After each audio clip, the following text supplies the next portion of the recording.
বাংলাদেশে আগামীতে যে নির্বাচন হবে সেই নির্বাচন ইতিহাসের সবথেকে সেরা নির্বাচন হবে। গণ অধিকার পরিষদ ৩০০ আসনেই প্রস্তুতি নিচ্ছে। গণ অধিকার পরিষদের কার্যক্রমে কেউ বাধা দিতে আসবেন না। আমরা আমাদের দলের পক্ষ থেকে যে ঘোষণা দিয়েছি যে আমরা ৩০০ আসনেই আমরা নির্বাচন করতে চাই। নির্বাচন নিয়ে এখনো পর্যন্ত কোনো দলের সাথে আমাদের আলোচনা হয়নি। নির্বাচনের সময় এখনো আছে। গণ অধিকার পরিষদ ৩০০ আসনেই প্রস্তুতি নিচ্ছে। আমরা দৃঢ় আশা রাখি যে আমরা গণ অধিকার পরিষদ অবশ্যই ভালো করবে, সেই লক্ষ্যে আমাদের প্রস্তুতি রয়েছে। আরেকটি বিষয় বলি, দেখেন গণ অধিকার পরিষদের সভাপতি যিনি পটুয়াখালী ৩ থেকে ইলেকশন করবেন, আমি রাশেদ খান, আমি এলাকায় গণসংযোগ করছি, মানুষের কাছে যাচ্ছি। দেখেন আমাদের সভাপতির উপরে যে ধরনের হামলা হয়েছে, তাকে অবরুদ্ধ করা হয়েছে, গণ অধিকার পরিষদের অফিস ভাঙচুর করা হয়েছে, এটি অত্যন্ত নিন্দনীয়। বিশেষ করে বিএনপি নেতা হাসান মামুন পটুয়াখালীর যিনি, তিনি তার নির্দেশনায় যে ধরনের ঘটনা ঘটেছে, বিশেষ করে যারা এই যুগপৎ আন্দোলনের শরিক, যারা গণ অভ্যুত্থানের সারথি, দল হিসেবে তারা মাঝারি হতে পারে, বিএনপির মতন বড় না হতে পারে, কিন্তু বিএনপির তৃণমূল কর্মীরা, তৃণমূল নেতারা যদি এই ধরনের আচরণ করে সেটি দুঃখজনক হবে।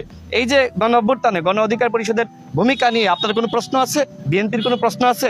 যেখানে বিএনপির শীর্ষ নেতৃত্বে যারা রয়েছেন তারা আমাদের সাথে সবসময় ইতিবাচক মনোভাব পোষণ করছেন, আমাদের সাথে আন্তরিক আচরণ করছেন এবং একই সাথে কোনো ধরনের ঝামেলা যাতে না হয় সে ধরনের নির্দেশনা দিচ্ছেন, সহযোগিতার চিঠি পর্যন্ত দিয়েছেন। তারপরেও যদি এই ধরনের আচরণ করা হয়, এটি আমাদের জন্য অত্যন্ত দুঃখজনক। আমরা কি বলছি? আমরা সবসময় বলছি গণ অভ্যুত্থানে যারা অংশ নিয়েছে সেই অংশীদারদের মধ্যে অবশ্যই একতা এবং সম্পর্ক থাকতে হবে। আমরা জাতীয় ঐক্য সংহতির কথা বলছি, কিন্তু সেই ঐক্য আজকে কেন বিনষ্ট হয়ে গেল? আমরা ক্ষমতার দ্বন্দ্বে আজকে কামড়াকামড়ি কেন শুরু করলাম? এটি তো কোনোভাবে আসলে প্রত্যাশিত ছিল না। সুতরাং আমি বাংলাদেশের সকল রাজনৈতিক শক্তিকে বলবো, আপনারা গণ অধিকার পরিষদের অবদান সম্পর্কে জানেন, গণ অধিকার পরিষদ যে ভূমিকা রেখেছে সেটিও জানেন। সুতরাং গণ অধিকার পরিষদের কার্যক্রমে কেউ বাধা দিতে আসবেন না। যদি বাধা দেন তাহলে আমাদের ব্যবস্থা অবশ্যই আমরা নিব। আমরাও তো আসলে আওয়ামী লীগের সময় আমরা প্রতিরোধ গড়ে তুলে নাই।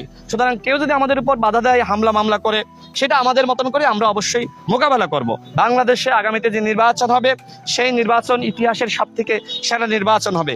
এই নির্বাচনে কোনো চাঁদাবাজ, দখলদার, মাফিয়াতন্ত্র কায়েম করেছে, ফ্যাসিবাদের সাথে জড়িত ছিল, এমন কাউকে ভোট দিবেন না। ভোট দিবেন ভালো মানুষকে দেখে।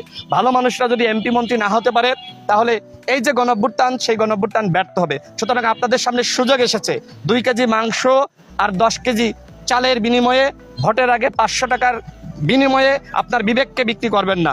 আপনি জনমানুষের পাশে থাকুন এবং যারা প্রকৃতপক্ষে জনপ্রতিনিধি হওয়ার যোগ্যতা রাখে, যারা সৎ, যাদের নৈতিকতা আছে, তাদের টাকা না থাকতে পারে, সততা রয়েছে, মানুষের কল্যাণে কাজ করে, তাদের অতীত অভিজ্ঞতা রয়েছে, এরকম মানুষকে দেখে শুনে ভোট দিবেন। যারা ভোট কিনতে চায়, তারা যদি ভোট কিনতে আপনার বাড়িতে যায় তাহলে ঝাঁটা বারুণ প্রস্তুত রাখবেন এবং সেটি দিয়ে তাদেরকে ঝেঁটিয়ে বাসা থেকে বিতাড়িত করবেন।